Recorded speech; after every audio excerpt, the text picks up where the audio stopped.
Hi friends, ഇന്നത്തെ വിശേഷം നമുക്ക് ചുറ്റുമുള്ള കുറച്ച് നാടൻ ചെടികളെക്കുറിച്ചാണ് കേട്ടോ. എന്ന് വെച്ചാൽ ഒരു ചെറിയ പ്ലാന്റ് ഹണ്ടിങ് പോലെ. ഇപ്പോൾ എൻ്റെ വീടിൻ്റെ അടുത്തായതുകൊണ്ട് ഞാനതൊരു ഹണ്ടിങ് ആയിട്ട് പറയുന്നില്ല, ഒരു ചെറിയ സംരക്ഷണം എന്ന് പറയാം.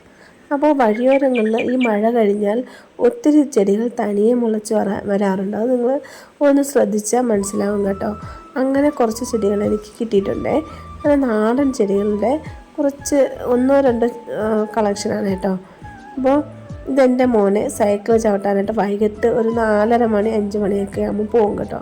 അപ്പോൾ പോകുന്ന വഴിയിൽ അവർ ഈ വെട്ടിക്കളയുന്ന ചെടിയാണ് കേട്ടോ. ഇതിൻ്റെ പേര് ഞാൻ പറയാമേ. ഇത് ടൊറേനിയ എന്ന് പറയുന്ന പ്ലാന്റാണ് കേട്ടോ. അപ്പോൾ ഇതിന് ഒന്നിൽ കൂടുതൽ കളർ ഒരുമിച്ച് നടണമെന്നുണ്ടെങ്കിൽ ഇതിന് കളർ വ്യത്യാസം ഉണ്ടാവാറുണ്ട് കേട്ടോ. അത് പോളിനേഷൻ നടക്കുമ്പോഴുണ്ടാകുന്ന ഒരു അത്ഭുതമാണ്. അപ്പോൾ അതുപോലെ തന്നെ ഈ പ്ലാന്റ്സ് ചില ആൾക്കാരൊക്കെ ഒരു കളച്ചെടികളെ പോലെ പറിച്ച് കളയാറുണ്ട്. പക്ഷേ ഞാൻ ഈ കുഴപ്പമില്ലാത്ത അല്ലാതെ 2-3 നഴ്സറികളിലൊക്കെ പോയപ്പോൾ ഈ പ്ലാന്റ്സ് ഒരു ചെറിയ ചട്ടിയിൽ വെച്ചിരിക്കും. അതിന് 20 രൂപ 25 രൂപയൊക്കെ കൊടുത്ത് വാങ്ങുന്നവരുണ്ട് കേട്ടോ. പക്ഷേ ഈ ഗാർഡനിങ് ഇഷ്ടപ്പെടുന്നവർ ഈ ചെടിയെ വെറുക്കരുത് കേട്ടോ. കാരണം ഇതിൻ്റെ ഒരു പ്രത്യേകത എന്ന് വെച്ചാൽ ഇതിൻ്റെ വിത്തുകൾ കണ്ടില്ലേ, അതായത് ഇതിനകത്ത് വളരെ കുഞ്ഞു കടുമണിയേക്കാളും ഈസ്റ്റിൻ്റെ പൊടിയൊക്കെ ഉണ്ടായിരിക്കില്ല, അത്രയോളം വലിപ്പമുള്ള വിത്തുകളാണ്. അപ്പോൾ ഈ വിത്ത് കാറ്റിലൂടെ സ്പ്രെഡായി അടുത്തുള്ള ചെടികളിലൊക്കെ മുളച്ച് വരും. അപ്പം നമ്മൾ 1-2 ചട്ടികളിലോ അല്ലെങ്കിൽ ചട്ടിയില്ലാത്തൊരു ഗ്രോ ബാഗിലോ പഴയ പ്ലാസ്റ്റിക് കുപ്പികളിലോ അല്ല എന്നുണ്ടെങ്കിൽ തറയിലായിരുന്നാലും വെച്ച് കൊടുത്താൽ മതി. ഇതിൻ്റെ പൂക്കൾ വിരിഞ്ഞു നിൽക്കുന്നത് കാണാൻ നല്ല ഭംഗിയാണ് കേട്ടോ. പ്രത്യേകിച്ച് മണമൊന്നുമില്ല, കാണാൻ നല്ല ഒരു ഭംഗിയുള്ള ഒരു ചെടിയാണ് കേട്ടോ ഈ ടൊറേനിയ. അപ്പോൾ അത് എനിക്ക് പണ്ട് എൻ്റെ കയ്യിൽ ഈ കളക്ഷൻ ഉണ്ടായിരുന്നേ. ഇതിൻ്റെ പിങ്ക് വളരെ കുറച്ച് മാത്രമേ പൂക്കാറുള്ളൂ. പക്ഷേ ഇവിടെ അങ്ങനെയല്ല, പിങ്കാണ് ഏറ്റവും കൂടുതലുള്ളത് കേട്ടോ. അത് കാണാൻ നല്ല ഭംഗിയാണ്, പിങ്കും വൈറ്റും കൂടെയുള്ള. അപ്പോൾ ഇത് പോട്ടിംഗ് മിക്സ് ഞാൻ നേരത്തെ തയ്യാറാക്കി വെച്ചിട്ടുള്ളതാണ്. അതുകൊണ്ട് പ്രത്യേകിച്ച് പറയേണ്ട ആവശ്യമില്ല. ഞാനിത് ഏത് ചെടികൾക്കും ഒരേ പോട്ടിംഗ് മിക്സാണ്. ഇതിനങ്ങനെ പ്രത്യേകിച്ച് പോട്ടിംഗ് മിക്സിൻ്റെ ആവശ്യമൊന്നുമില്ല.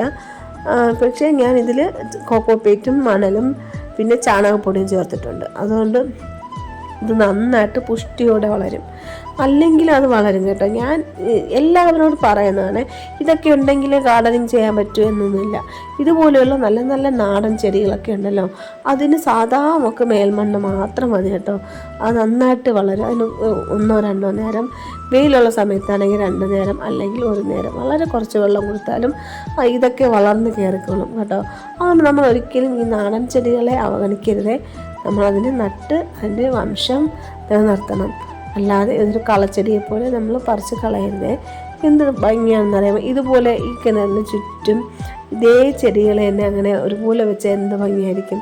എനിക്ക് സ്ഥലപരിമിതി കാരണമാണ് ഞാൻ എൻ്റെ ഗാർഡനിൽ ഓരോ കളക്ഷൻ ഓരോന്നോരോന്നായിട്ട് വയ്ക്കുന്നത്. ഇതെൻ്റെ ഇക്ക കൊണ്ടുവന്നതാണ്. ഇക്കയുടെ കടയുടെ അവിടെ തനിയെ മുളച്ച് വന്ന പയറും പിന്നെ മത്തനുമാണ് കേട്ടോ. അപ്പോൾ ഞാനത് പുറത്ത് പോയ ടൈമിൽ ഇക്കയുടെ കടയിൽ നിൽക്കുന്നത് കണ്ടായിരുന്നു. അങ്ങനെ ഞാൻ പറഞ്ഞു, എനിക്ക് എടുത്തോണ്ട് വന്നാൽ ഞാൻ വെച്ച് നോക്കാം, വളരണമെങ്കിൽ നമുക്കത് എടുക്കാമല്ലോ എന്ന്. അങ്ങനെ ഒക്കെ കൊണ്ടുവന്നതാണേ. അങ്ങനെ ഞാൻ നേരത്തെ തയ്യാറാക്കി വെച്ചിരുന്ന പോട്ടിംഗ് മിക്സ് തന്നെയാണ് കേട്ടോ, ഗ്രോ ബാഗിൽ. ഇതെൻ്റെ വീട്ടിൻ്റെ മുറ്റത്ത് ഞാൻ ഈ ടൊമാറ്റോ ഒക്കെ വെച്ചിരുന്നില്ലേ, മുളകൊക്കെ, അതിൻ്റെ കൂടെ ഉള്ള ഗ്രോ ബാഗാണ് കേട്ടോ. അപ്പോൾ അതിൽ ഞാൻ നേരത്തെ തയ്യാറാക്കി വെച്ചിരുന്ന പോട്ടിംഗ് മിക്സാണേ. അപ്പോൾ ഇതിൽ ചാണകപ്പൊടിയും മണ്ണും ചകിരിച്ചോറും പിന്നെ മഞ്ഞളൊക്കെ നേരത്തെ ഇട്ട് വെച്ചിട്ടുണ്ട്. അതുപോലെ തന്നെ കുമ്മായം, ഞാൻ എപ്പോഴും പറയാൻ മറന്നുപോയ ഒരു കാര്യമാണ് കേട്ടോ. നമ്മളെപ്പോഴും കൃഷി ചെയ്തിരുന്നാലും കുമ്മായം ഇട്ട് ഒരാഴ്ച ഇങ്ങനെ കഴിഞ്ഞ മണ്ണ് മാത്രമേ ഉപയോഗിക്കാവൂ കേട്ടോ. നേരത്തെ നമ്മൾ കുമ്മായം ഇട്ട് അങ്ങനെ മാറ്റി വെച്ചിരിക്കുന്ന മണ്ണാണെങ്കിൽ പിന്നെ വളവും ചകിരിച്ചോറും മാത്രം ചേർത്താൽ മതി കേട്ടോ. അപ്പോൾ ഇതിങ്ങനെ വെച്ചു. ഇത് കഴിഞ്ഞ് ഇത് നല്ല പയറാണ് കേട്ടോ. അത് എനിക്ക് മനസ്സിലാവാൻ കാരണം ഇതുപോലെ ഒരു പടുമുള എനിക്ക് പൊടിച്ച് വന്നിട്ടുള്ളതാണ്. അപ്പോൾ അതിലാണെങ്കിൽ പയറിനൊരു കൈ കണക്കില്ലായിരുന്നു.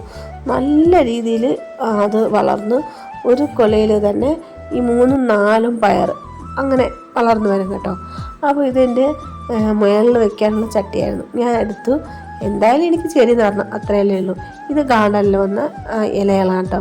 പഴുത്ത ഇലകളൊക്കെ ഞാൻ എടുത്ത് മാറ്റി വെച്ചിട്ടുണ്ടായിരുന്നേ, അതൊക്കെ ഇട്ടു. പിന്നെ ഇതിനു മുമ്പുള്ള സമീകൃത ജൈവവളം അതും കൂടെ മിക്സ് ചെയ്തു. കാരണം ഇതൊക്കെ കൃഷിയല്ലേ, നമുക്ക് ഒരു പ്രോഡക്റ്റ് കിട്ടുന്നത്, അതുകൊണ്ട് അതിൻ്റേതായ രീതിയിൽ കുറച്ചും കൂടെ വളങ്ങളൊക്കെ ഞാൻ മിക്സ് ചെയ്താണ് ഈ പോട്ടി മിക്സ് തയ്യാറാക്കിയത്.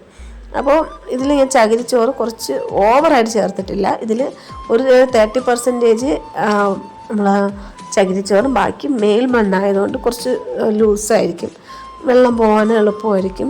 പിന്നെ ആട്ടിൻ കാഷ്ടം പൊടിച്ചത് ഇതിലുണ്ട് കേട്ടോ. അങ്ങനെ എല്ലാം കൂടെ ഉള്ള ഒരു സമീകൃത വളമാണ് ഇത്. നല്ല ഒരു അടിപൊളി പോട്ടി മിക്സ്. അപ്പോൾ ഇതിങ്ങനെ നിൽക്കാൻ പറ്റാത്തതുകൊണ്ട് ഞാൻ നല്ല ഒരു PVC പൈപ്പ്, നല്ല പഴയൊരു PVC പൈപ്പാണ്, അത് അതിലേക്ക് താങ്ങ് കൊടുത്തിട്ടുണ്ട്. അപ്പോൾ ഞാൻ എൻ്റെ വീട്ടിൻ്റെ ഫ്രണ്ടിലുള്ള സ്ഥലത്ത് കുറച്ച് കൃഷി ചെയ്യുന്നുണ്ട്. അപ്പോൾ അവിടെ ഒരു പന്തൽ വരും, അത് മുകളിലേക്ക് വരുമ്പോഴേക്കും അവിടുത്തെ പണി കഴിയും.